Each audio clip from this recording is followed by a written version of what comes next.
This is Stories from the Vets. All right, we're just waiting on the green light. We're here. We're gonna speak to a gentleman go by the name of James, military veteran, 10 years in his service. I guess he did Navy SEAL and U.S. Army. We're gonna go and speak to him and see what he's got. See what stories he's got and go from there. Hopefully we can help the youth. And light just shut off. It's our key to go. Anyhow, stay tuned. All right, this is Stories from the Vets. This is a veteran and good man, and we're gonna get some stories. And, in Iraq, I know it was tough, and there's not much you can say, obviously, because. Well, I can say what I did over there was just transport stuff. Okay. Supplies and vehicles. Right on. Okay. I mean, I got pictures of that. Right. I mean, we hauled units in, hauled units out. Right on. Right on. Did you lose a lot of men out there? Your brothers? Nope. No. My unit did not lose one person. Wow, that's awesome. We had two. Thank God. We had two get sent home due to injuries, but we did not lose anybody. Right on. Wow. Must have been tough out there in the desert. You guys were in a desert, or? We were based out of Kuwait. Okay. We hauled units in, and we hauled units out. We went all over Iraq. In Iraq, right on. What was the toughest mission? Not really that tough because I didn't see that much. Right on. Right All I on. did was drive. We got not even a quarter way into Iraq. We kind of stopped with one bomb, and then we had to drive at night for the rest of the time. Above that, we had to drive at night. Sure. And so we spent the day, and a lot of times, depending on what time we got at the camp, depending on what time we left the back off the mission, I was the last truck in line of our vehicle. There was still the wrecker and the gun truck behind me was the last big truck. And we had little handheld radios in between our convoys, just for us to be able to communicate. Sure. And everybody was like telling, trying to call up to our convoy commander, his call sign was Smoke. And they saw a van over the side, all shot up. Oofed it. And a few seconds later, they saw a dead body on the outside of the van. Oh, wow. And a while later, they saw a dead body inside the van. Wow. And it's like, I get called by our convoy commander, he's like asking me, what do you see? I want to get what do you see? Okay, but I can tell that I got up to it. Yeah, it was then about 25 feet off the road. Sure. In the desert, all shot to shit. Wow. And there was a dead body on the ground, and there was a dead body in the van. Oofed it. And this was in Iraq, right? Yeah. Wow. And That's I said, well, I tell him on the radio, I said, yep, there's a van there, and yep, there's two bodies there. He goes, okay, I'll call him. Like, okay, so we had certain areas we call, if we need to, we can call in for support or whatever, Right on. A base? Oh yeah, a base was nearby, yeah. Okay. And we'd call them and they would send somebody out either to help us out or to check out what's going on. Sure. Do you think you're treated fair now that you did your time at the Army and now you're here? You think that the world treats you with respect? I haven't seen really major problems, but not, everybody I've talked to, but I don't deal with a lot of young people. Right on. Nope, and I respect that. No, I get it. I get it.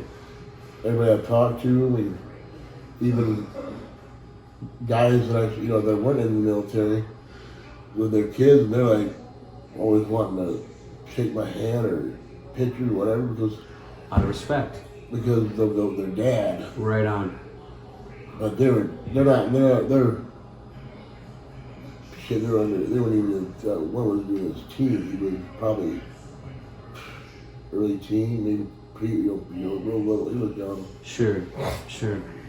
But Wow. What was there like one of the like a scary deal down there where it shook you up, where you're like, oh my God, why did I do this? Why did I sign up? Were you at one point? no, there really wasn't. No? I mean, even when my truck got hit with an IED, it startled Really? me. Let's talk about that. It startled me, but worried about time, no, I didn't worry about it. Wow. So, yeah, there was like, about the 5th military vehicle. We had some civilian vehicles in there with us that they were contracts with the government to haul stuff for us. And I was about the 5th one back, and they all made it through, but IED went off about 5 feet from my truck. Wow. Took out my front tire, put a hole in both the radiators, Really? put a hole in the fuel tank, put some nicks in my up armor, cracked the fiberglass hood. Did you get wounded? Nope. Wow. Grace of God. Wow. You're lucky to be alive. Well, the up armor was, Right. when I first got to Iraq, another guy went to the boneyard to go get some parts, and there was a hat that wasn't, what they call hillbilly armor. Right on. It would just cover the doors and whatnot. That was it. Yep. And it had a hole completely through where the sleeping area is at in the bed in the truck. Sure. A hole right all the way through it. Wow. And what I was told was that RPG went all the way through it without exploding. Without exploding. Without exploding. Gnarly. And I'm like, I don't care who says what. Somebody was watching out for his ass. If you tell me I went completely through there and it didn't explode, Yup. that's the guys that were in there, they got minor burns on the back of their neck and whatnot. Sure. Sure. Oof. But you were okay. You didn't get any wounds. Well, I didn't know me, no, but Right on. but those two, yeah, that happened before I got there Wow. to another head driver. Oof. Good grief. That's crazy, man. That's crazy. I drove the biggest, slowest truck the military has. So what rank did you start and what rank did you end it with? Or how does that work? That way you can explain to the youth. I started out as an E1 when I joined the Navy in '83. 1983. Yep. And when I retired, I was E5 E5. sergeant. I was in the retired from National Guard. Right on. But I also had some breaks in service because I was out for a while, then went back in and Sure. that deal. Sure. That's why I didn't make that much rank. Was it totally worth it? Oh yeah, I'd do it. Should I still be in there if I could? Right. You still do it all over again. I'd still be in there if I could. I respect that. I And respect that. granted, if I would start over and when I was 18 again, I would do a couple things different than what I did, but you know, Right. that's different. That's still be in the service. Sure. Wow. That is gnarly. My mom was pissed when I signed up. Your mom was pissed? I signed up for delayed entry in '82. Okay? No?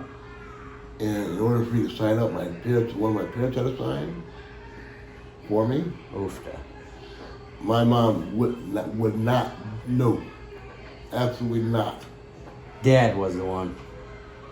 Dad just looked at me, he goes, you're going to join either way, aren't you?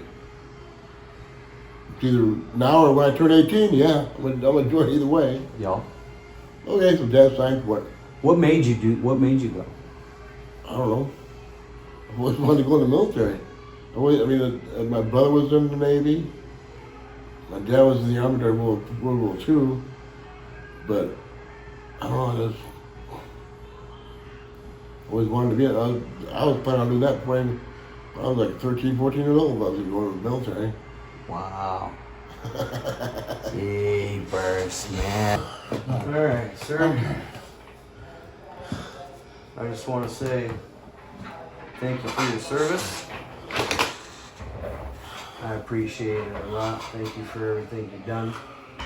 You know, it means a lot to us. Is there any last words you want to give to the people? No, not really, because like I said, I enjoyed the time I was in. And good luck to everyone else out there. Right on. Well, folks, that was it. We're going to wrap this up. Thank you, James, for letting us let your side of the story. It means a lot, you know, to the youth. And not only to the youth, anybody else that wants to sign up for the military, you know. Stay tuned, guys. We got more coming. This is Stories from the Vets.